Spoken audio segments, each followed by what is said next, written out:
Yes, people, we are back for another live. Apologies to technical, blah, blah, blah. What's that word I'm looking for? Technical difficulties. That's the one. Yeah. First, it was your usual suspect, OBS, with my mic. Then it's YouTube with the whole time difference. It's just setting weird times and that. You get me? But Been long, all long. But hey, we're yeah. live. We're live. Yeah, we're live. We're back. We are here, bruv. But unfortunately, we are not here with a win, bro. We are not here with a W, cuz. Yeah, we got the draw against Fulham at Stamford Bridge. And the reason for this video, as you can see, the title, Chelsea fans, be patient. And there's a very good reason why I titled it that, is because with everything, you've got to put things into context. And as you can see from the thumbnail, if you haven't seen already, those are three very important players to be coming back into the team. Now, Joao Felix remains to be seen, got sent off on his debut, but what we saw from him was definitely exciting. Ben Chilwell just returning from injury. Reece James just returning from injury. So I think let's start there. Let's start with the fullbacks because we know how important they are to our squad and to our team and how we play football. Do you feel things might change a little bit once our two first choice fullbacks come into the team, Lewis? See, I'm not too sure because I think people are really understating how poor Chilwell was at the start of the season. Obviously, it's not his fault. It's really not his fault. And I think he'll come back once he starts trusting his body again, once he's used to a bit more of the speed of the game and his game management improves. But I don't know. I have my reservations about it. The only thing that I think will give people confidence is that it probably would be better than what we saw from Cucurella in the last game. But I also think Cucurella's quietly been scapegoated a little bit. Like, there's been poor performances. I'm not going to act like he's been brilliant all season. But compared to Chilwell, I think he's had a better season, personally. I really do. And, I mean, it remains to be seen who performs well towards the end of the season. I think it would be good to just give Cucurella a bit of competition. Maybe that would help him out. But yeah, I'm not too sure. It's very speculative because Cucurella's had his issues off the pitch, which I feel like have impacted him on the pitch, but it still isn't really an excuse for the performances that we've seen. But I also think people think Chilwell's going to come back in and everything's magically going to get better. And I don't think that. The problem's further forward because we're still keeping clean sheets. We're still doing our job defensively. The problem is not with our defense. Apparently, only 3 teams in the league have kept more clean sheets than we have, in spite of the fact that we're 10th. So it's clearly not the defense that's the problem. But it remains to be seen. At least he'll bring some competition. I mean, in terms of like the defensive aspect of it, I know I should have said when I first answered the question. I mean, first asked you the question. I mean, coming to think of it, it was more in terms of contribution towards the attack. Now, I hear what you're saying about Ben Chilwell. He's come back from another traumatic injury that kept him out for a long time. It remains to be seen for all of us, and I'm sure including himself, how he's going to get along with these next run of games. It's those 2 injuries, remember, it's not only just one, he came back from 2 serious injuries. Now, from a psychological perspective, they're very hard to come from. You're not necessarily, unless you have an elite mental toughness, there's certain things that you're not going to be doing anymore that you used to pre-injury. Like, for example, you might think twice of, jumping in a tackle. You might think twice of jumping in 50-50s and so on and so forth. So we've got to see from a mental standpoint how Chilwell comes back. But one thing that I noticed with Cucurella in that left-back position, especially against Fulham, is that he left Mudryk very isolated in terms of doing the overlaps and the underlapping. He wasn't really doing that. And Cucurella, for me, he's had enough time in this team to sort of understand what his role is on that left flank. And the fact that you're leaving Mudryk, who you know is not 100% fit, he can't continually track back and come and help you, it's massive negligence for me. But it's like you're saying, with Chilwell coming back, the first several performances from him, they weren't the greatest. But do you think that he will do a better job than Cucurella currently? Because Cucurella's struggling. I don't know what it is, but the man's struggling. I don't think he's shit, and I don't think he's a flop. But I just think In this current time, he's struggling. Yeah, like I see it. The performances haven't been consistent. Didn't think he was great against City. I thought he was good against Liverpool. Um, Palace, I think he did his job in that game. I don't remember too many issues off the left hand side. But yeah, like overall, there hasn't really been a load of confidence to build off. It's just been one good performance, one poor performance. It's been very wayward from him. I'm not too sure with Chilwell though, because like we said, there's questions with his game management, him coming straight back to injury. I think if you bed him in slowly, maybe that would work. Although with the same energy, like West Ham's coming up, and like if we have another performance like that from Cucurella in what is a ground that we struggle in, I don't know. So maybe it'll be worth throwing Chilwell into the next game, mainly just because Cucurella hasn't been out of sorts, but I just don't think it's going to be the complete answer to our problems. But I do see what you're saying too. Like, Cucurella was an absolute mess in the last game. Didn't help him build up. They bypassed him so easily. They just had to ping passes around him, and there was a bunch of space that he left him behind. It was just an overall mess. Massive mess, but I don't know. I don't know. When it comes to Cucurella-Chilwell argument, I think there's pros and cons both ways. Todd Miller, thank you very much for this super chat saying Declan Rice incoming. I know that's there to wind up Lewis. I know better by now, Todd. Hey, I don't even mind if Rice joins, in it. I just don't know if he will at this point. Yeah, big up everybody in the chat, by the way. Yeah, big up everyone in the chat. You get me? I can't forget about you lot. But sometimes I just don't want to ruin the flow of when I'm talking to the interviewers. So I definitely go through the I'll go through the comments and that. Don't think I don't pay attention. It's just that we've got to strike a balance here. So in terms of that left side, right? We've now got three options: Cucurella, Chilwell, and Lewis.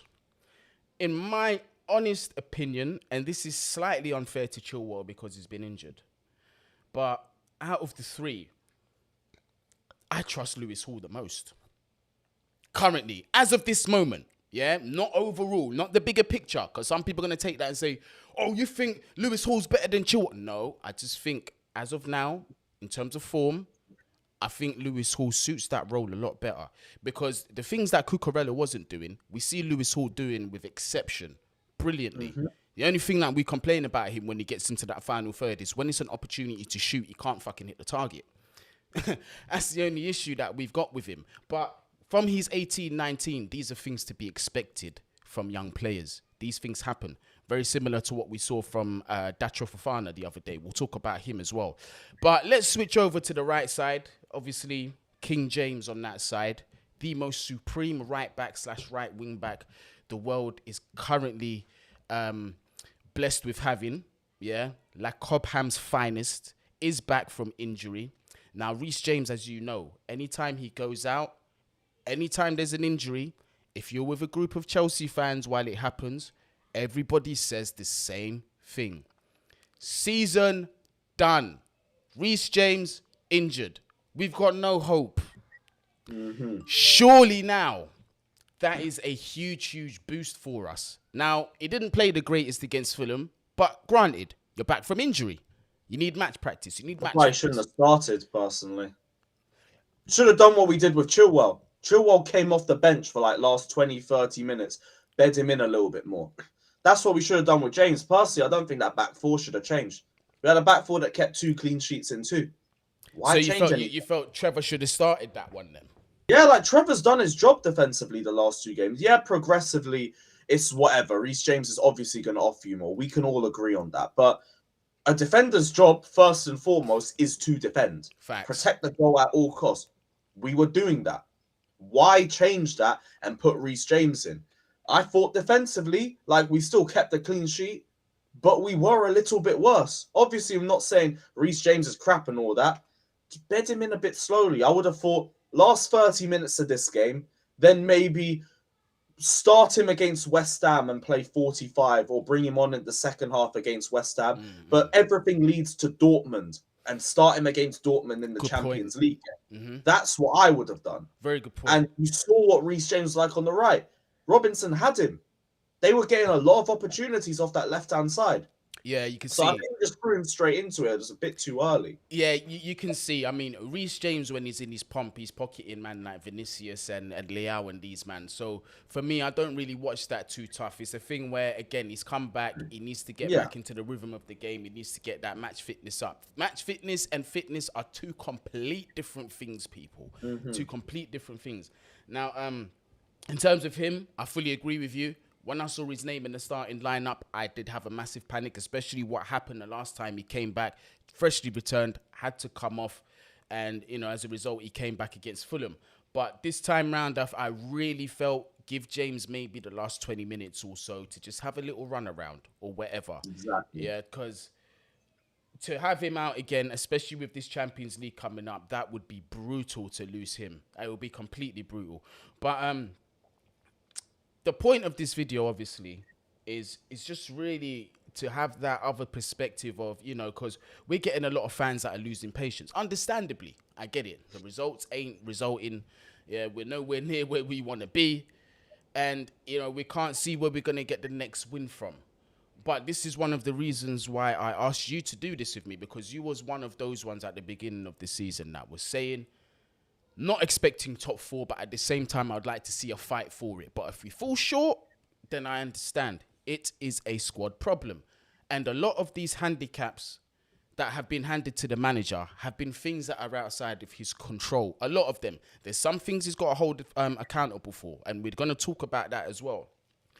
But not even 2 weeks ago, we have to remember, we had a first 11 injured. We had an 11 that we could field injured from goalkeeper or suspended from goalkeeper to striker. That's going to affect any manager. Now, a lot of these players have come back, but they're going to need fitness. They need match fitness. They don't have it. They need to get into the rhythm of things. What Potter has to focus on right now, I feel, is how you minimize these injuries. And one of those things is when they're coming back from injuries, don't rush them, which has been the story of Chelsea. N'Golo Kante, we hear he's coming back in March. Let me get your thoughts on him. Do you think, because in my opinion, he's had so many injuries, I'm kind of worried we might not see the same player coming back. Have you thought about that? I thought we've been there personally. Like last season, like I feel people really underestimate how poor N'Golo Kante was last season. Yeah. And we forget about because Club World Cup, Champions League run, and all of that. But Kante has been on a decline the last 3 years. People just don't really like talking about it, and it's kind of washed over because of that run he had to the Champions League win. But for me, N'Golo was already declining. I think his final ball has just gone considerably worse over the last few years. And now he's making last season, he was making the wrong decisions positionally.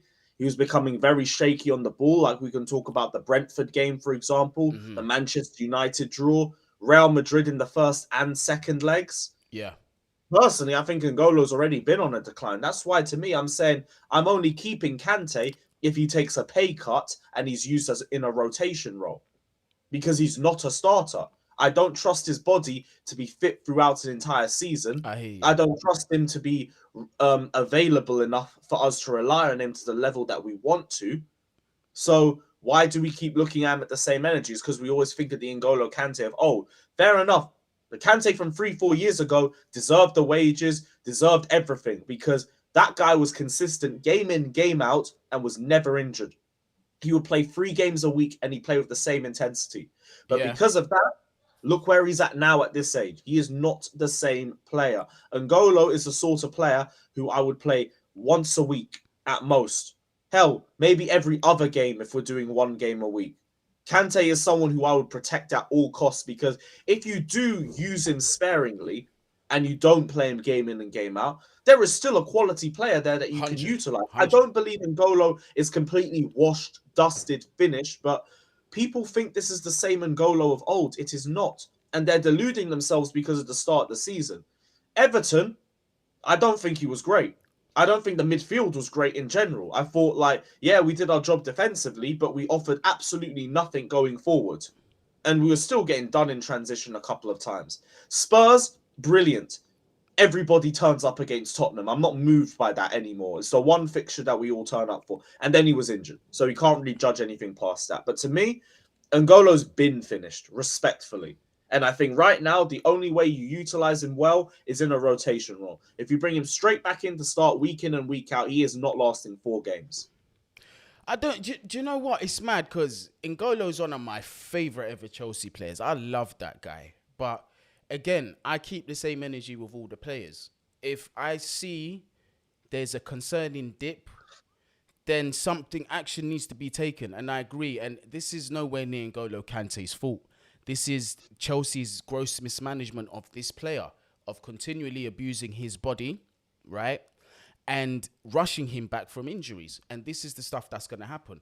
I honestly feel, with all this talk of N'Golo renewing his contract, etc., I wasn't really a fan of it. I'm still not a fan of it, even with a pay cut, because it's another injury-prone player taking up a slot, and we've got several of them already. And Kante he's coming into the end towards the end of his career.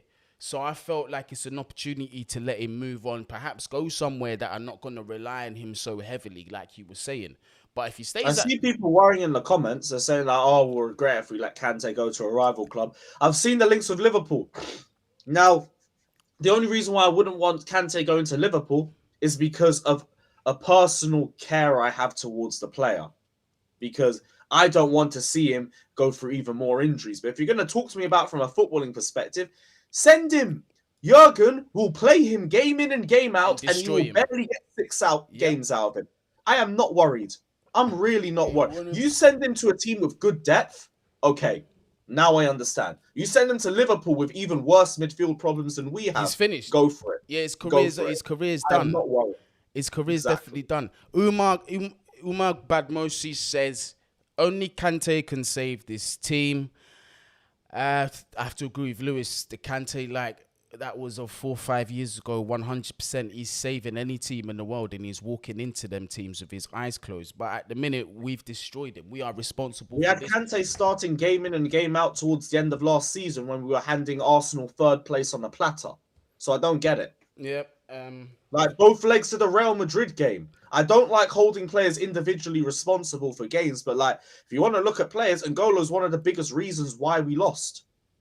Facts. The game was passing him by, to be fair. It just looked different. Now, look, this is a very good comment by Osama. Big up yourself. Can we speak about the fact that over the last 3 years, Chelsea has played the most games in Europe while having an injury crisis, causing most of the team to be constantly out or underperforming?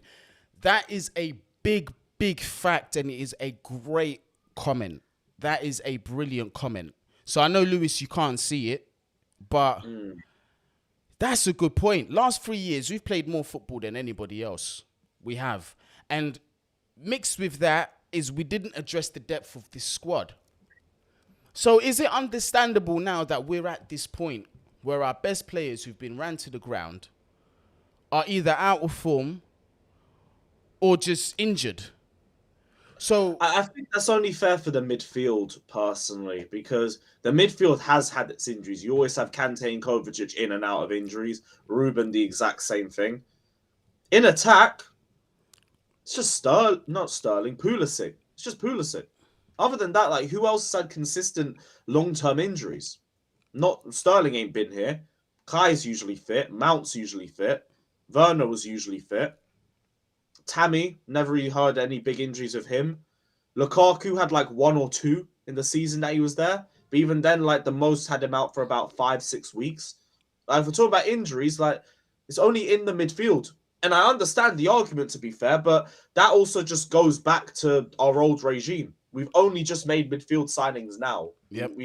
That's the first one since 2019. So I understand that, but that only applies to midfield, personally.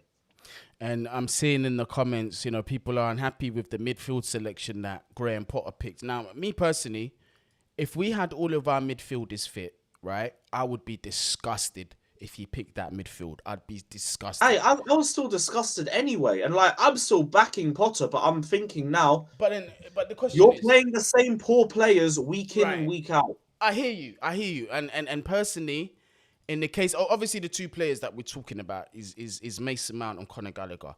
Mason Mount, listen, I'm throwing Havertz in there too, by and the way. Havertz, yeah, I forget this guy's name, and Havertz as well. Mason Mount, I'll start with him. Yeah. Whether you want him at the club or not, whether you think he should sign a new contract or not, at this point doesn't matter. What is unanimously clear is that this player needs to come off the pitch and sort out whatever problems that he's got. And he's going to need help. This is where I'm looking to Graham Potter for some man management. This guy's got a degree in emotional intelligence or some weird shit. So use it. Clearly, the world can see Mason Mount is not right now. And you know why I say this? Because I'm looking at his behavior off the pitch and how he's paying attention to the socials. It's not healthy. Which is now why I'm starting to draw a line, yeah? Not because of Johnny Savile, but because I feel bad for Mason Mount, bro. I feel bad for Mason Mount. I'm not a bully. I don't want to bully this guy. I don't want people thinking, oh, you're turning on him while you're kicking him while he's down. Now that I've seen that, I'm not. But what I feel is this, 100%. The thing about him blocking people? Because I thought that was fake, personally. That didn't even look real to me. The what? The one, I thought you were talking about like the tweets going around, oh, Mason Mount's blocking people. I thought they were fake screenshots. Nah, he was actually blocking people, bruv. He was actually blocking people. And then there's some spaces where like there's spaces that I've been listening to on Twitter where I know for like there's some speakers who have proved that they do speak to certain players and that have said, you know, Mason and several other players, they keep look at the socials. So whatever we're tweeting, especially like our accounts, the bigger ones, they see what we're saying about them, but they just run it through burners. And right now, what I've heard is that Mason is looking at the situation like, two reasons. Chelsea are not paying him what he's worth. And the other one is he doesn't understand why every single week, like it's him that gets the blame and he gets scapegoated. Now, he's got to take accountability because he's not performing. Let's have it right. He's not performing to the standard that he should be. But when it's getting to that point, I feel like a line has to be drawn. Graham, pull him out. Gallagher. I agree.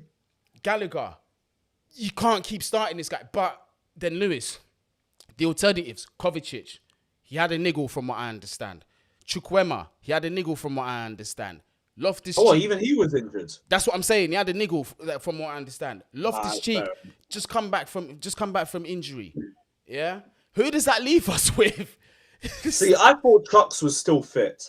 So that's what confused me. If you're telling me he's injured, I now understand why one of Mount or Gallagher had to start. But before I'm thinking, okay, you could have put Chukwuemeka in, you could have put Hall in, there's Mount and Gallagher out. You could put Ober in or Fofana, that's Havertz out. Suddenly we've got rid of the three biggest issues. Yep. Now, like, okay, I get one of them had to start. But same way, that is still one of them. Like, Mount could have been dropped very easily. And after the Liverpool game, I was saying there is zero justification for this guy to start the next game. Gallagher and Hall, it'd be like, whatever. I understand your stretch. You've dropped Mason Mount. Cool. Havertz, I don't understand. That's a different conversation. As a number one. That one, yeah, we'll come to that one then. We'll come to that one a bit later. But for Mount and Gallagher, yeah, like, I understand one of them. But the same way for Mount, you're getting this criticism because, like, you have our highest minutes every season. Yep. You have our highest minutes this season. And you are constantly one of our worst performers. In spite of all that, in the worst form of your life, you are in locked contract talks for over 200 to 250k a week, despite the fact you are barely playing at 100k a week. So when you look at it in practice, obviously I don't say players deserve abuse, but I understand why he's so far in the spotlight. I completely get it. Absolutely. I said it's so simple. Sign a 1 or 2 year extension with a small pay rise. Play to your ability and renegotiate in a year's time for the money that you think you deserve to be at. Everybody would not have an issue with that. Even the most biggest Mason Mount out guy possible would at least look at that and say, at least he's not holding my club to ransom for some stupid amount. But no, we're stuck here, locked in negotiations over stupid money that the kid doesn't deserve, and he's still playing at a terrible level. You've seen so many players play for a contract. That's not playing for a contract. Like, I don't think he deserves the abuse, but I understand why it's also coming his way too. And there's two things you can do about it. Either accept lesser terms or perform on the pitch. But you're not doing either. I'm really not going to lie to you, Lewis. and this isn't my wish. This isn't what I'm saying I want to happen. I don't see him stay, bro. I think there's a real So huge do I. possibility that in the summer this boy's going Liverpool. For my personal reasons though, I can't. If that happens, like I'm here. I I'm here, mean, and it's nothing against Mason Mount. I need the fallout. Sorry, I need the fallout. I and need to see everyone raging about it. I will be locked into the next Minerals FC stream with the fattest Zubi in my hand as well. I hate that it's got to this amount, but I think like the constant over obsession from certain fans as well has led to this.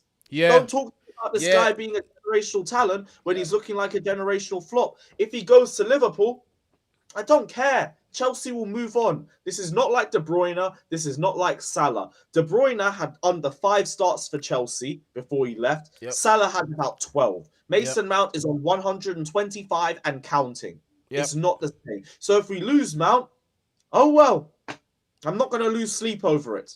I'll just I enjoy won't, I it. won't, I won't lie to you. I won't lie to you because I've got to I look at it like this. How I felt about Mason Mount when he was doing the business at Derby and he came into Chelsea, and the level of expectation that I had for the player, I really thought that he had a massively high ceiling, and I thought we were going to see that at Chelsea. Now, there's still a possibility. There still is, and it would make me sad to see Mace leave, but based on my football principles and just how I am and how I coached, bro, if you're not cutting it, I'm here to win. I'm not here to be a counselor. I'm not here to be a psychologist. I'm a football man. I need to get results. And if you're not able to perform when we need you to on a consistent basis, unfortunately, you're going to have to go. But saying that... This is the problem with consistency as well, because I've seen more stats. We haven't scored from a counter-attack in 2 seasons. Now, why is that? Everyone will say, oh, Jorginho's the one slowing down the play and everything like that. Don't talk to me about my DM making assists and everything, because that's stupidness. Talk to me about the guy who's meant to be the link between the midfield and the attack, who constantly slows down or kills our attacks because he either makes the wrong decision, he's chasing his touch, or he takes too many touches and the attack dies. It is a constant problem with decision making for Mason Mount. Yep. Constant. Yep. And it gets to the point where it's like, I get you talking about players developing and players growing. You see growth. You see development. Yep. All I've seen from Mason Mount is stagnation. All I've seen from Mason Mount is a decline. I've seen him go backwards, not forwards. And I'm meant to be told this is the guy we're meant to put on Reece James's wages. No. That guy, I don't care about the 2 Player of the Year fan votes. That is so obviously biased. It's not even funny, because these are the same fans that will boo Jorginho off, who will celebrate Cucurella's substitution. When Mount's coming off, all I hear is, great performance, mate. Yeah, but you know what? You know why that is. You already know why that is. But we won't go into them politics on this football stream. It's stupid. You know exactly why. You know exactly why it is. And people, what you're thinking I'm insinuating is exactly what I'm insinuating. It is. No, I agree. I see it week in and week out. Like, exactly. have you seen the keep and sell videos that I've seen going around? It's like sell. Yeah, I've seen them. It's blatant, Lewis. But let me just get through. Let me get through a couple super chats. Garber Gaming, thank you very much. Why was Flick at the Fulham game not because of Kai Havertz? I'm going to start off. I'm going to answer this question backwards. I agree it's not because of Kai Havertz. I think he gets into the German team anyway. So no brainer, is a different player for them. He actually has output for the German team. Yeah? So I don't think that's even been the problem. For them no more. He started 1 World Cup game and they benched him for the rest of the tournament. Well, fair enough. Then possibly it might be that. But a lot of people are speculating, saying, oh, Hansi Flick's in the stand. Graham Potter's under a lot of pressure. Now, here's what I honestly think happened, Lewis. Do I think he met with the directors and the technical directors? Yeah. I really, really do. I think that a meeting's happened or a conversation happened. But I think it was more along the lines of, if shit really goes left with Graham Potter, we're not trying to hire you now or for next season. However, if shit really goes left, expect a phone call. What do you reckon? He's just a Germany manager, nothing else, right? That's it. He's just a Germany manager. I don't think it's completely out of the realm of possibility, but I don't know. I also think it's a lot of people just making a story. Like we've seen managers and players at games and stuff before. I feel like there could be a range of different reasons why. Maybe he's there just to see Kai Havertz. Maybe he's just there to. Well, I don't know. I've got no idea. It could be a string of different reasons, but I don't know if they just brought him in immediately just to keep an eye out just in case, because that's a really poor. It's like a vote of no confidence, really. Yeah. As the window's just closed, and now you have another manager just looking down on Graham Potter from East Upper or something. Yeah, and this That's not a good look. So I think it could be a string of different reasons. and the thing is as well, it doesn't help that we're talking about a treble winning manager as well. So Oh yeah, Leno was there too. To be yeah, fair, that's what I'm saying. So people are saying, yeah, others are saying that obviously he's there to watch Bernd Leno. I didn't actually think about that. He's been just so gash for the longest. Now I forgot that he's even part of that See, setup. he's got better at playing out the back. Yeah, yeah. So yeah, but big up Emil for letting us know that it was he was there to be checking out Leno. So forget Guni's conspiracy theory. Although I could be right, but until I know, It's not out of the realm of possibility. yeah, Like, I can see it. but the fact is, neither myself or Lewis were present for any conversation, so it is indeed a conspiracy theory. Super chat again. Thank you, Umar. I'm sad Enzo was surrounded with 2 English players. It's not the nationality that's the problem. Are you talking about those 2 particular English players? I can agree, but you can't tarnish a whole nation, bruv. Because now, imagine that's that's Jude Bellingham and Declan Rice ahead of him. It's a different conversation. Yeah, like it's nothing doing to me in English. They just suck. That's it. No, I get it. Enzo should not be spending the first 90 minutes holding Gallagher and Mount's hand. But even then, fair play to Enzo. I thought he played well in spite of that. Just kept everything simple. Lots of good tackles and interceptions. Did his job to shore up the middle with Thiago Silva and Badiashile. Fair play. Because I will say, if that was Jorginho, he would have just got ripped apart in transition. And Enzo at least had the physical side to his game. Yeah, facts. But also quietly though, don't know why we sold Jorginho when that's our other options. But I'm just gonna leave that one there because he's obviously gone. I don't want to open up that can of worms again. I don't get it. I just don't get it. We might give that one a quick 5 minutes towards the end of the stream. But yeah, that's cool. But another super chat here. Why Puz? I can't pronounce your name. Get the passionate Dennis Praye out of our club. Wow. That is mental, blood. That is mental. That's a great comment. Yeah. Well, do you know what? We'll talk about Enzo. Now, look, I was pretty impressed by his debut, considering the role he was being asked to play. That is the key part of this sentence. He was used as a number 6. That's what I did not want to see of Enzo. Why was he played there? I understand, because he's the most capable, although that's not his natural position. He's the most. And again, we sold the only one that could play there, but I shouldn't say nothing. We're going to come back to that one. I promise you, Lewis, we'll have that conversation. But with him, I thought he'd done everything that he was supposed to do as a number 6. I thought he showed the mobility that we've been missing for the longest. And, it just went to show what we've been saying about him before we signed. He's just a multifaceted midfielder who's effective in every single phase of play. Doesn't matter. Defensive, middle of the park, final third. He has got something special about him to be able to contribute to all of those. The way he was picking up the balls from the centre-backs and the goalkeeper and trying to distribute, great. The way he shielded and protected the ball, great. Passing decisions, great. Vision, great. The reason why this guy did not get a 10 out of 10 performance was because of the 2 number 8s in front of him. Mm-hmm. Exactly that. That's the They problem. were too far forward and they left him exposed. I saw like little screenshots from the game. Enzo's here. There's a fat wall of like 3 Fulham midfielders. And then you got Mount, Gallagher, Havertz, Ziyech, all just in front of them. Like, where's the connection? And fair play to Enzo. And that says a lot about this guy's mentality. He could have crawled into his shell, dropped a 4 out of 10, and I would have understood. And we would have still tried to defend that. No, that guy still managed to make things work with the shite that's in front of him. Mm-hmm. That is talent right there. That is quality. And yeah, fair play to Enzo. Didn't do anything like amazing or anything, but he kept things ticking, didn't lose possession, nothing too alarming. Brilliant debut. Can't ask anything more from the position that we put him in and with whatever we surrounded him with, because it could have been a lot worse. Right. So now let's go back to the fact of what we were saying. Enzo, great signing. Amazing, potential elite midfielder. However, Chelsea fans, and this is the 10th time I'm saying this, Enzo will not solve our problems. He will not make a huge difference in this team as it is.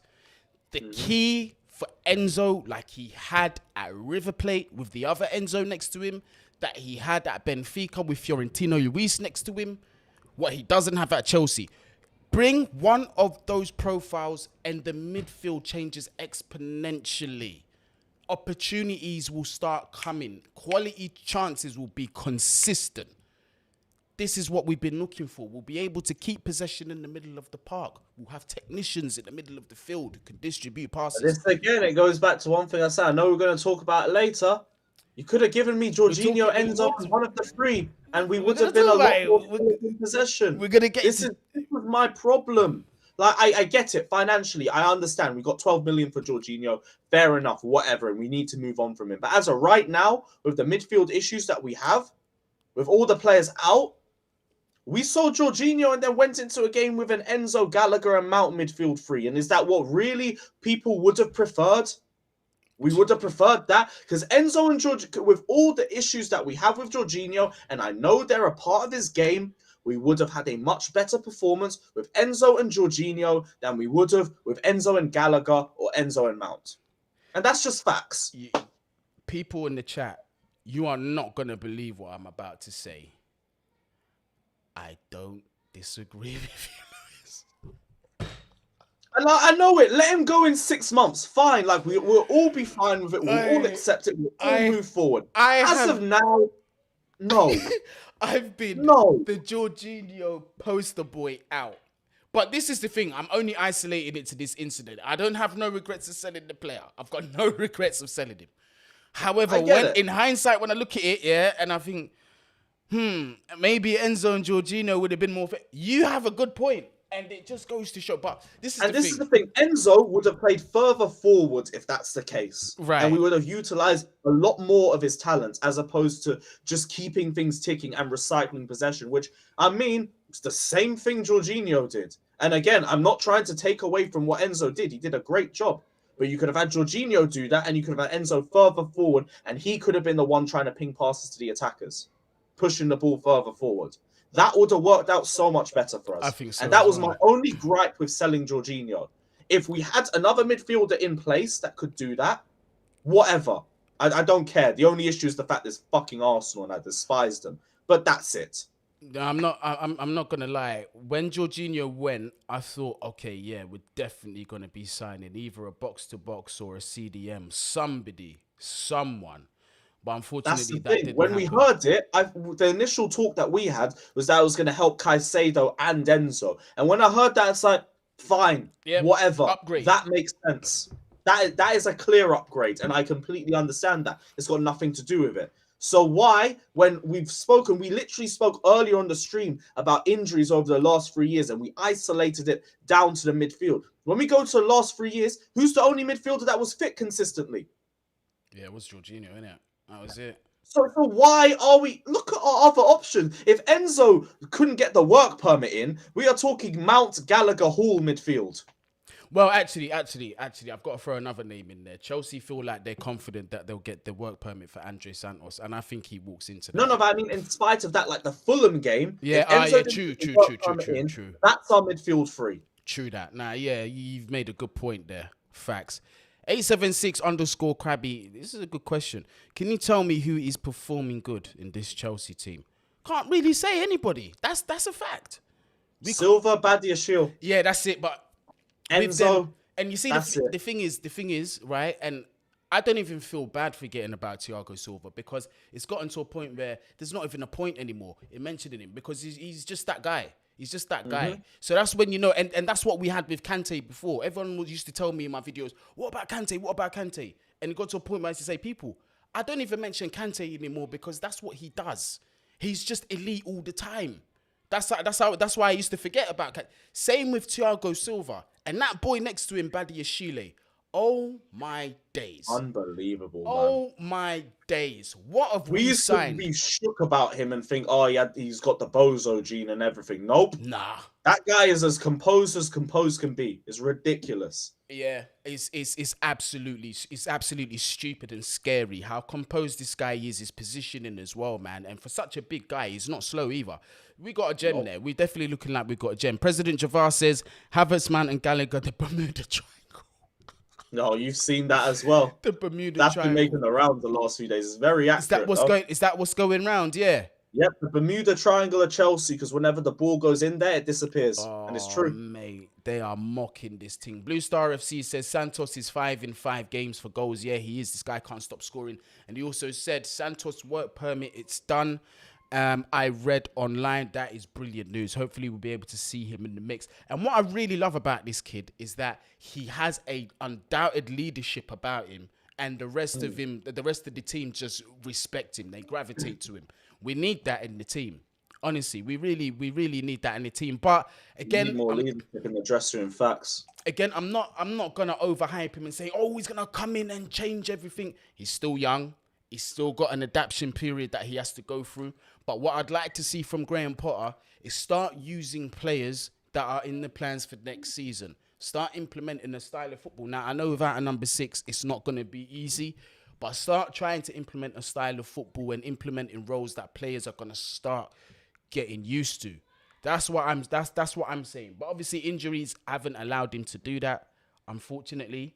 But as the injuries come back, I want to start to see some more from him. But I was going to say, I need to see players get dropped personally. Like Havertz, Mount have to be dropped the next game. They've got to be. No, he will. It's just not good enough. He will. I don't know if he will. I think he will. They play every match. No, I think he will. He wants Havertz to be the number 9 for the rest of the season. Like, I don't get it. No, I think he will because the only reason why they played them 2 again is because those are the only 2 fit ones that are cleared to play 90 minutes. No, we had Opera and Fofana who could have played up top. Oh, you're talking about up top? Oh, sorry. I thought you were talking about the 8. Yeah, like Mount, one of Mount or Gallagher could have been dropped. And then you put Lewis Hall in there, who I think has had better performances this season than the pair of them have had. That's true. That's an option. That's true. Havertz, there are options up top over him. Kai Havertz. This is another man that slips under the radar of my videos because I'm so frustrated at the midfield. But Kai Havertz, right? I'm going to say he wasn't dog shit. But again, it's not at a standard that I'm like, yeah, cool. He's really trying to improve and show his worth and this and that. Personally, thank you for the Champions League final goal. Thank you for what you contributed in the Super Cup. If I'm going to do that, you got to thank Lukaku as well, although I can't stand the brother and I don't want him back at the club. But Kai Havertz, I've lost my patience with him completely. And considering the fact that the news is coming out thick and fast that we are actually seriously interested in Victor Osimhen. Yeah. Well, I don't think we'll get him, but it just goes to show that at least we're trying to address that finishing issue up top. And then there's also the question of David Datro Fofana. Let me ask you, what did you think of him on first look in the Chelsea shirt? Didn't really see too much other than the obvious chance that got cleared off the line, but in that one move, he did more. Like, he apparently made more take-ons in that game than Havertz has done in his last 5 matches. Like, I thought you were being nice with him personally. Yeah, I forgot about the opportunities he missed. I forgot about those. Not even the opportunities. The horrific hold-up play. The fact this guy has no core strength, doesn't win any of his duels. He is the easiest man for a defender to mark because he has no strength. As long as you got the speed to catch up to him, that's it. He ain't going to do anything. Like, I keep saying this. People just want to wish a good player into Kai Havertz. I'm sorry. This guy is one of the worst signings this club has ever made in the modern era. And people will just ignore it because he scored an open goal in the penalty. So if Timo Werner scored one of his chances, it's a completely different story on this guy's career. He's just been handed a legacy. The guy is crap. The guy is a 9, cannot finish. He has no presence, and he can't bully any defender whatsoever. All he has is the odd header. As a 10, stop this pressure myth that this guy's a big game player or some waffle, because he barely scores against the top 6, and he doesn't have any sort of understanding or ability to play under pressure or pass under pressure. All he does is pass the ball backwards. Nothing forwards whatsoever. None. He has not got the ability to be a number 10 because he can't create anything, he can't pass consistently, and he still doesn't have any presence in the area because he just roams around all over the final third. And then as a winger, can't create anything, can't dribble into spaces, can't dribble in tight spaces, has no skill set to him, no tricks to beat players one-on-one. What does he bring? Nothing. He is genuinely just a passenger in most games, and then he'll get away with it because he's got a header. Or now, because he's going to get penalties, people are going to use that as another excuse to defend him because, he's now stat padding goals. Sorry, show me a 90-minute consistent performance from Havertz. Show me a man of the match performance from Kai Havertz other than the Champions League final. I will wait. Because there is none. I don't even feel good agreeing with you, bro. He is as culpable as Mason Mount is, and Mason Mount is a much bigger topic. Havertz and Mount are both the issues, and we need to move past the pair of them. The only reason why I've got a bit tired of it is because I've accepted he won't start next season. We're going to keep Felix most likely, I think so. Unless some madness happens. We're going in for a number 9. So where the fuck does he start? Not on the wings. You're not benching Felix for him, and don't even piss me off about playing him over some actual serious number 9. So he won't be a topic for next season. So can we just stop acting like he's good and he's being held up? Oh, we need technical ballers around Havertz to get the best out of him. No. How about you just bring the best out of yourself? That's it. And he was meant to be Mr. Technical when he arrived at Chelsea anyway. Exactly. And the first touch I'm just tired of it. It's excuse after excuse after excuse for an underperforming flop because he scored in a Champions League final. No, I hear you. Aaron Chambers is saying we need a proper manager to get the best out of the squad. Aaron, I respect your opinion, but I'll tell you this, and I kept this energy from the beginning of the season before the ball was kicked. Whoever is manager of this current squad is not doing much better than what we're seeing now. Yeah, maybe. But I will say they might bench him, and this is where I'm on to Potter, because I'll get angry at Havertz and Mount all I want. You continue to play them, you continue to start them every single match, and that's what I'm looking to West Ham. I want to back Potter, and even in spite of this, I might still believe in him for the long term. But if I see the same players playing against West Ham, I'm not speaking on Potter no more. Not until he patterns up. If he doesn't listen, if Potter doesn't give me reasons as to say several midfielders were out or whatever, and there's nothing I can do, I'm not trying to hear it. That's where I'm gonna be like, brother, you've got to start. Stupid. Yeah, I understand you've got handicaps, but there's certain decisions that there's no excuses for. We're gonna actually talk about Graham Potter because I don't want everyone just thinking this is a strictly Graham Potter defense league. He's immune from any kind of criticism. Yeah. If you want that kind of view, go over to Johnny Savile. He's got all of that kind of stuff over there.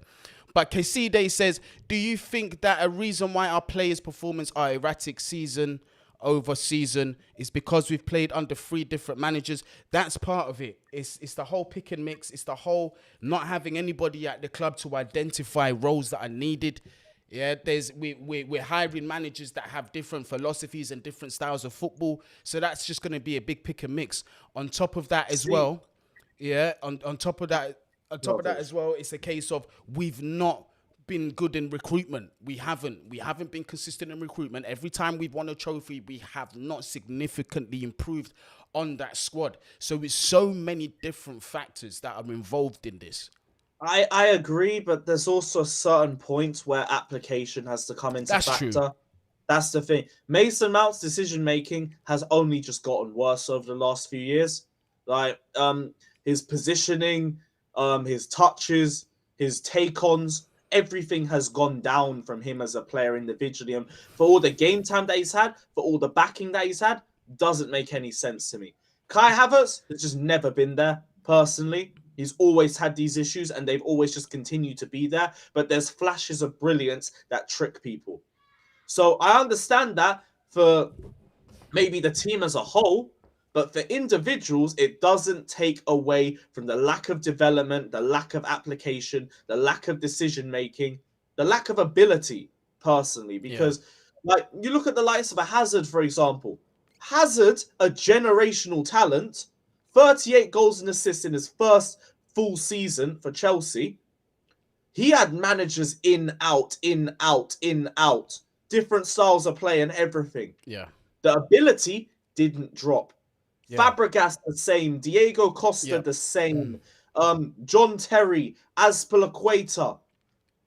The form, like, it could be up and down, but the ability stays the same. You know what you're getting with them. The fact is, our squad has just gone down, and we're now relying on players who are nowhere near that level.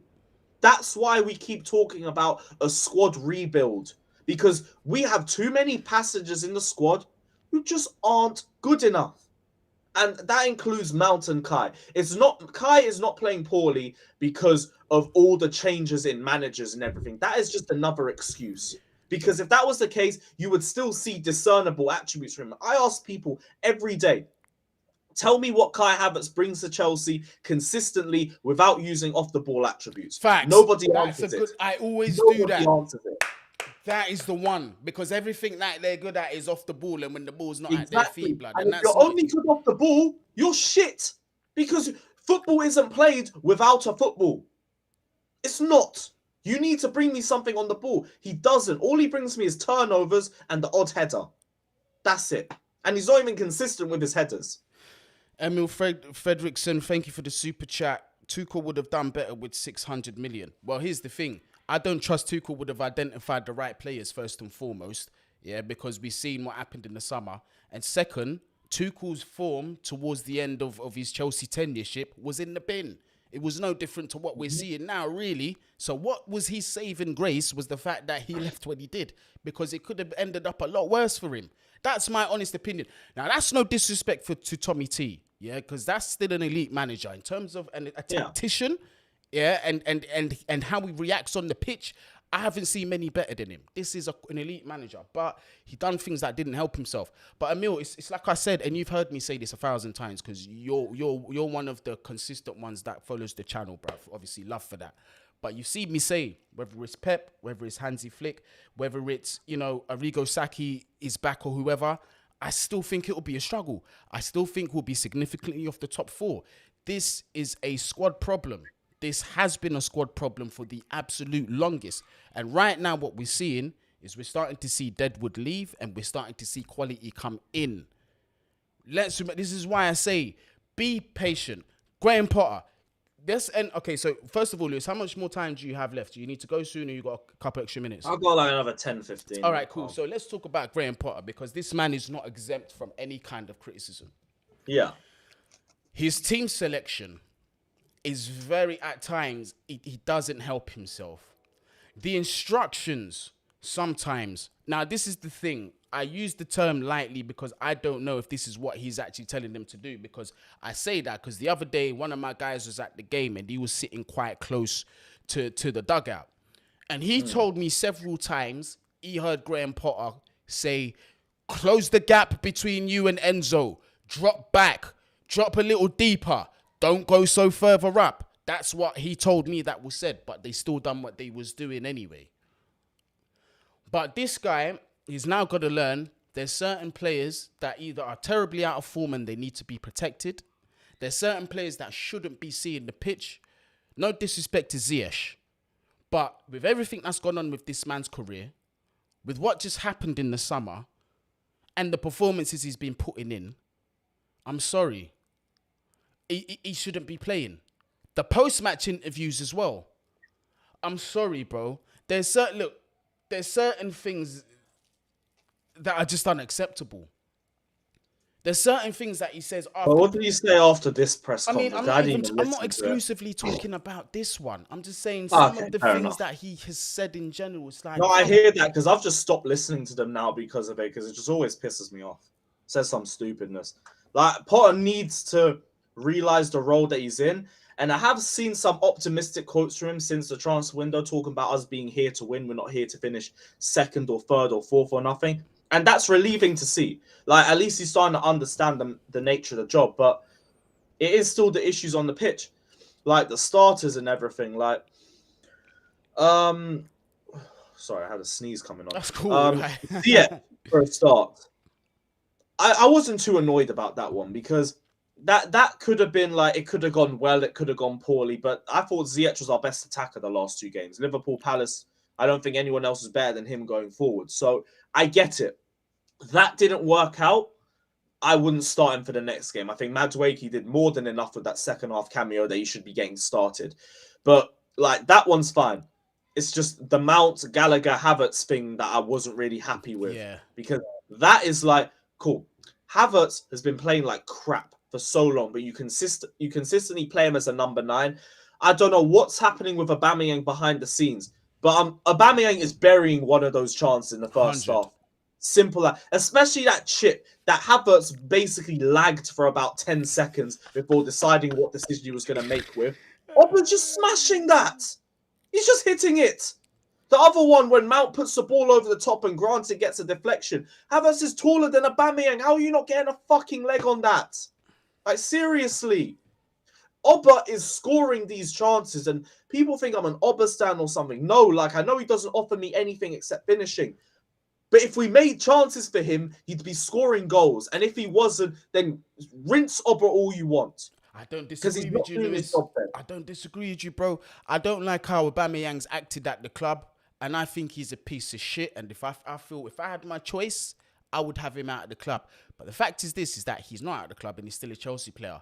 And if you was to ask me, our best finisher. if you was to ask me out of the 3 strikers that we currently have, who I trust one-on-one in front of goal, anyone that says otherwise, it's a hating thing. Because you just have to look at the brother's numbers, bro. And you can't deny that the man knows where the goal is, bro. Sometimes he pisses us off and he misses, but I'm still going to trust Aubameyang over these guys. But again, the coach had a decision to make there, because also as well, Aubameyang hasn't really been acting the best off the pitch as well. He has shown quite a bit of disrespect, you know, especially after the Arsenal game where we lost. Very disrespectful. But that was stupid. That's where he lost my respect entirely. Do you know what I mean? So I get why he dropped him, but we're now in a situation where, listen, the manager's caught in between a rock and a hard place. It's like, yeah, he's our best striker who'll get goals, but the disrespect that this man ran with, like, what message is it going to send to the team? But I need goals. So it's like it's been in between a rock and a hard place with that. But Lewis, I hear what you're saying. Divine, thank you for the super chat. I agree, but name one player Potter has improved. None, not a single one. Not a single one. Kepa's been putting in good performances, but that's not saying much. That just shows that he's being peppered on his goal. Thiago Silva's been Thiago Silva. Badiashile is, again, it's too early to say, bruv. You get me? But I'm not going to be harsh on him. I'm not going to say that this guy's a shit manager. He doesn't know what he's doing. He's out of his depth. I don't think that. I don't, because he's left the blueprint of a team, that is absolutely smashing it and performing season in, season out above their expectation. And De Zerbi is reaping the rewards of it now. That's what a team build is that if the next manager comes in, it doesn't really matter. As long as that manager's philosophy is somewhat similar to the previous one, you can work with these crop of players. And that's what he's done excellently.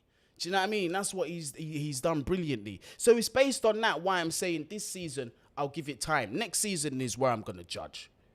I don't know about you, Lewis. What do you reckon? I'm with the same vibe, but I do need to see something now. Like, at least, like, you've got the balls to drop Aubameyang from the Champions League squad. Show me the balls to drop Mount and Havertz. Show me that you're trying different things, a discernible style of play. Yeah. Just not the same old confusion. Because I want to back Potter, and I do believe he'll take Chelsea to a much better place than where they were when he originally joined. But, like, I need to see something now. I need to see us at least improve a little bit. I need to see us try different things out, not the same shit week in and week out. Like, I don't think we're going to make top 4, whatever. I mean, but can we at least win games, dominate games? Facts. Yeah, we need to see can something. we at least be a bit more clinical, make more chances? Yeah, like, we need to see something. I get he's shored up our defense. And that's what gives me a bit of hope, because I think you start at the back and then you build from there. Defensively, we're fine. We're keeping 3 clean sheets. We're doing our job. We're not conceding a lot of clear-cut chances. Midfield, I'll give patience because of all of our injuries. So that's fair enough. The attack and Mason Mount, that can be changed. And like that is where like my patience is starting to wear thin. Stop with this Havertz at the 9. If you want to persist with him as a 10, I don't have faith in it, but whatever. Yeah. At least that would make a bit more sense than relying on him up top. Mount, drop his ass immediately. And then I'd be like, okay, you're trying things. I can see what we're trying to work with. But if I see the same shit, it's like, what are you doing then? Yeah. It How becomes are you watching frustrating. Mount play week in and week out and you're still starting him? That's a good point, bro. It's a good point, bro. Hey, by the way, chat, thank you. So you lot have been very generous today with the super chats. I've had quite a few. So big up go. everybody that's contributed and everybody that hasn't, because I'm Hit seeing the bare like and good like subscribe as well, guys. today. The comments have just been like, you've made this dialogue so much easier because there's so many good questions that have come in and good points. So big up everybody that's in here. Abdul, oh, I missed out the last one. My bad. Mason Mount is convinced he is Frank Lampard. Well, that's his idol, really. So if he's trying to, look, I'll say this: if Mason Mount is following Lampard's examples off the pitch, then he'll be doing everything right to get himself into the best tip-top shape. So I hope he is. I really hope he is following in his footsteps, because that is one of the best professionals the Premier League has ever seen, Frank Lampard. Abdul also says, one of our problems is that we are used to getting a new manager whenever we go on a poor run. We need to accept the fact that we are not doing that anymore. Facts, Lewis. Yeah, and that's my question. Can you see Graham Potter getting fired this season? No. I don't think there's no targets on Potter's head. We're not making top 4. They haven't really given him the target that, and it's even aiming for the Champions League is just stupid with that in mind, personally. So I don't think he's gonna get sacked. I really don't think he's gonna get fired or anything. But it's up to him. What he does from now till the end of the season will determine the level of support he has. So it's up to you. Make the big decisions. Show us something that we can get behind. It's still early because we're waiting for Joao Felix to come back. Mudryk isn't really match sharp. Everything else, like midfield injuries and all of that, there is still other overlaying issues that I get are impacting Potter, which is why I'm not completely on his neck. But there's stuff that he's doing that I don't understand, and he needs to change that. Yeah. I can't be seeing Mount, Gallagher, Havertz in the next game. I've been saying this for the whole weekend. I'm going to keep saying it. You can't make that mistake again. Play for Fafana for all I care. Give him a run out. Give him a start so you can at least see what he does. Just none of this same old shit. Because it's West Ham away next. I know they're in bad position, but we hate going there. Yeah, and and it's a must win. Nothing less than 3 points for me. KC Day says many people say that Kai should be played as a cam, but how come under 3 managers he has never consistently been played there? Same for Mount as a number 8. Because he has no creative output or anything. Like I've seen the stats. Andreas Pereira, Harvey Elliott, and all of these man have made more big chances this season than Havertz has made in his entire Premier League career. But we want to talk about Havertz being a cam. Havertz has no ability to play under pressure. He's only good in space. Mm-hmm. That's not the traits of a cam. A cam should be able to play under pressure, be able to play in tight spaces, because you're not going to be afforded a lot of space as a cam. Who's going to give a cam space? But then we say, oh, he needs to be a 10. No. Honestly, he's just shit. Yeah, it's as simple as that. It's the basics. Shit. It's the basics you got to look at to hold that 10 position as well. Like, and for me, I like my number 10s to be super technical, able to turn on that ball quick, and has already made the decision before. And he's chasing his first touch half the time. The touch needs to be magnet-like. I'm talking like if it's not Dimitar Berbatov or Juan Mata-esque, it's close to them levels. Yeah, I need somebody who knows a weight of pass consistently, because in that area Exactly. behind the striker, there's not much room for error. You can't overhit the pass, the goalie's going to get it. If you underhit it, the defender, especially a top quality defender, is just going to get in front of you. That's it. We need that player with that right finesse, that right balance, and we currently don't have that. Potentially could be Joao Felix. But I feel like if you're just restricted him to that option, just purely a creator, you're losing his goal scoring threat as well, because he definitely can get goals. He can get No, but goals. like Tens can do that as well. It's just another thing that Havertz doesn't bring you consistently, which is why I always ask people, and it can go to the comment section as well. On the ball, what does he bring me consistently? Somebody answer it. Anybody answer it, please. I would love to know because I don't see it. And give proof as well if you can. I see. Yeah, Because like you could say, yeah, he creates, but like, okay, what? Once in a blue moon, great. yeah. We're gonna look for some of them answers in the comments. I've just got bare. I'll get through. Yeah, no Quick worries. save. Quick save says, I like Gallagher. He's full of energy and has a decent pass. He's just lacking confidence due to our form. Man, on the other hand, is a passenger. Gallagher's an interesting, because you see with him, I just don't think he's right now. He's cut out for Chelsea. I think his level was Crystal Palace, but at the same time, they created a team that was based around him, that played to his strengths. We're not going to do that at Chelsea. If we're not going to do that at Chelsea, let another team build around him. Because Also, otherwise, by the way, I'm looking through the comments. All I see is someone says he creates more than me. Yeah, well, I'm not a professional football player, but I create better streams and more consistent streams, and he makes chances. So that could be one thing. Someone says turnovers, and oh, that's it. Ah, well, see, it's happened again, Guni. It's happened again, bro. what's going on now? Nothing. I know. I've asked. Like, what does he bring? Nothing. Nothing. No one can answer. No one can answer. But hey, I have a Havertz agenda. Man said Mount on the other hand is a passenger. For me, quick save, I'll say this. I'd get rid of Conor Gallagher and Mason Mount. For me, at bare minimum, I'm taking him out of the team for an extended period. Then I'm going to bring him back if he cannot show at least the basics consistently, then I'd have to say, I'm sorry, I've tried. You're going to have to go. Football is about results at the end of the day. That's a big factor, Mill. That is a big factor, regardless of how we feel. Coaches, managers, fans, we're going to get tired of it. We're going to have to see results. I think this one, how is it meant to drop Mason Mount and Gallagher if Chukwuemeka, Zakaria, Kovacic and Kante, once they are fit, then we can tell. And this is where I feel sorry for the manager, and I've said this several times, Adrian, so big up yourself for that comment.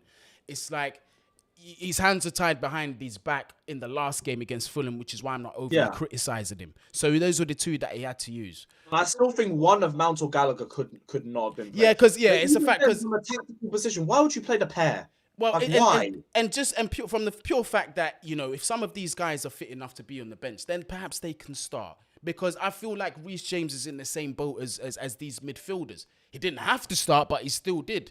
Maybe you could have done the same with somebody, either Mount or Gallagher. That's just what I think. That's the thing. Like, you could have done just one of the two. I think you put the pair of them. We've seen it before. Like, do you remember when we lost 4-0 to Arsenal in pre-season? Yeah, I was there. there. It was Jorginho, Gallagher, Mount. And we've seen that. There's just no defensive awareness from the pair of them. They both do the same thing. Head down, bomb forward. So why play the pair? Hall and one of them, and I would have been like, fair play. You've done the best you can with that midfield. And whatever happens is just whatever happens.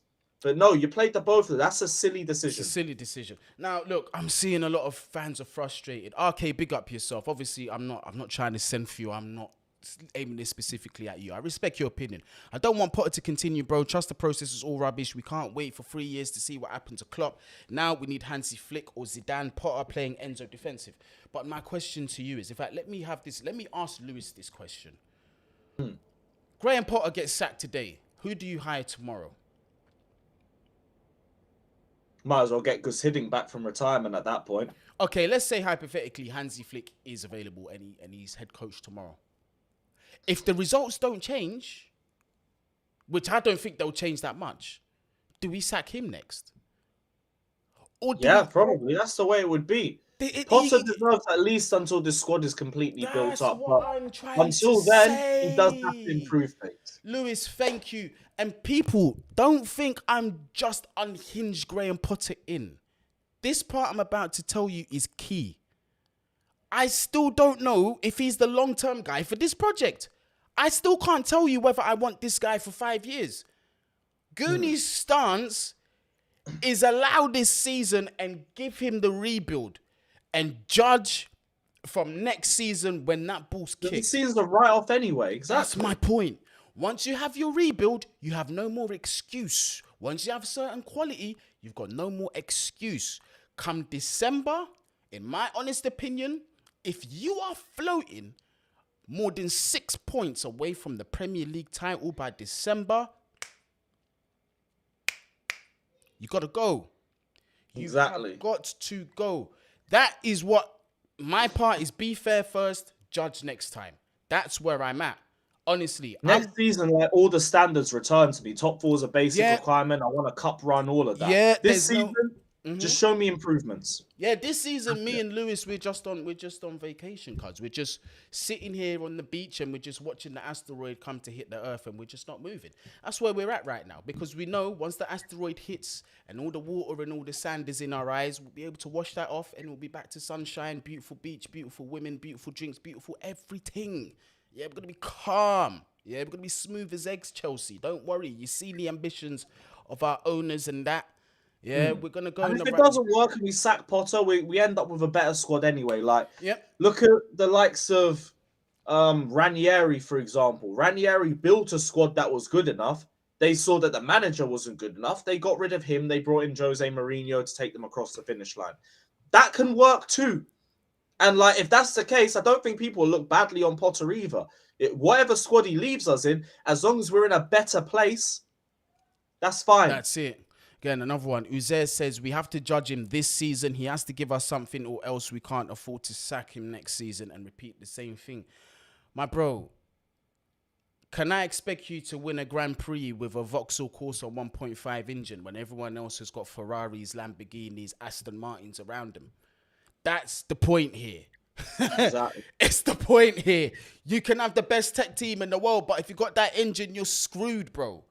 Yeah? Fix that first, and let me judge you after. That was the biggest thing we said at the start of the season. Like, do we think we'll make top 4? No, we've weakened ourselves while everyone else is strengthened. Right. That's it. And this is a good point. I really believe Potter was brought in to transition this squad into a new era. Right. I honestly think that too. And I think the long-term vision for the owners was to keep him for the 5 years. But obviously results have to come with that. But don't expect him to go this season. I'd be very surprised if they sacked him next season, regardless of even if I or you lot wanted him sacked. Yeah. I honestly think they're going to trust this guy. And we're going to have to observe an Arteta-style patience from our board like we've seen over at Arsenal. That's what I think is going to happen. Do I want that to happen? Probably not. I personally think come by December, if we're not getting the results, sack him and bring in Hansi Flick. That was my first choice anyway. That was literally my first choice. Everyone's like, so if you get rid of Tuchel, who'd you bring in? Easy, Hansi Flick. Why? Because he can build a team. He has a beautiful style of football. He can work with young players as well, and he's won a treble. Bring him straight up and down. But people, listen. Yeah.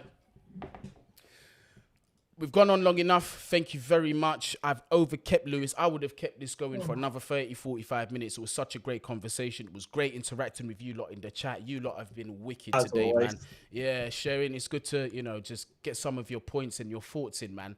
But listen, people, obviously you lot have got to follow Lewis if you ain't already. Yeah, his link is in the title, actually. So make sure you go and follow. Also on the socials as well, you will also find Lewis.